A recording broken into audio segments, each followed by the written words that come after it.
This is Chris Kill with your lower atrophy field demonstration circuit. Alright, generally this circuit is going to be performed after a third dynamic warm-up in bodyweight gymnastics. And for this, our circuit is going to consist of 4 exercises performed for 30 seconds each. Alright, the goal is to maintain tension the entire time throughout the circuit. You'll see what I mean. Now with each circuit, what I'm going to do is I'm going to demonstrate an easy level through this first time through, and then I'm going to demonstrate how to make it harder for more advanced clients. Alright, so we always demonstrate progressions and regressions before the circuit begins. So for our first exercise, we're going to perform a straight leg setup. Alright, what I'm looking for here is to pick a spot in the ceiling. And once you think about pressing your back into the ground, tighten your butt, tighten your abs, and sitting straight up. And you'll notice that this is sort of a solid transition for me, meaning I'm sitting straight up, and what I'm not doing is bouncing off the ground. Now, if you find that you are, you know your client's not able to perform that exercise, what we can do is press the feet into the wall and use that to help us to brace our abs a little bit. So I'm pressing my feet into a wall or just a solid surface here. I'm using a bench, but sitting straight up, that's just going to make it a little bit easier. And again, it's going to give me a bit of a counterbalance. All right, so that's our first exercise. We're looking for about 2 seconds up, 2 seconds down, move with a slow and controlled pace. For our second exercise, we're going to perform what's called just a dead bug scissor kick. So I'm going to come on my back here, press my back into the ground, get my legs wide, just pulling my legs apart, coming together.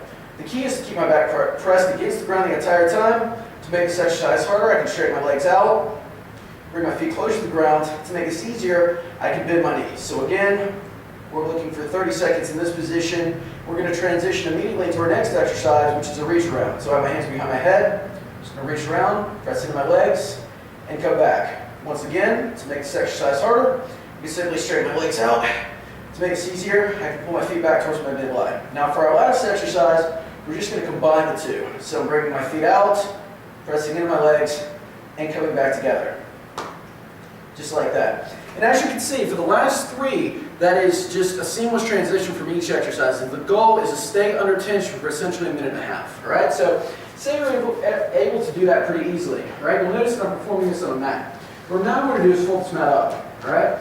So we have, you can also use a pillow, but now the mat is going to provide sort of an elevated surface for me to get my back on. All right? So for my first exercise, I'm not going to need the mat. To make the straight leg sit up harder, I can simply cross my arms and sit up. If that's still easy, I can put my hands on my head and do the same thing. The farther out behind me I go, the harder that's going to be. Now, the dead bugs, I'm going to get my back on the mat, straighten my legs out, think about bringing it down, coming apart, and now this is much harder because I've reduced my base of support. So again, 30 seconds here, move immediately into the reach rounds.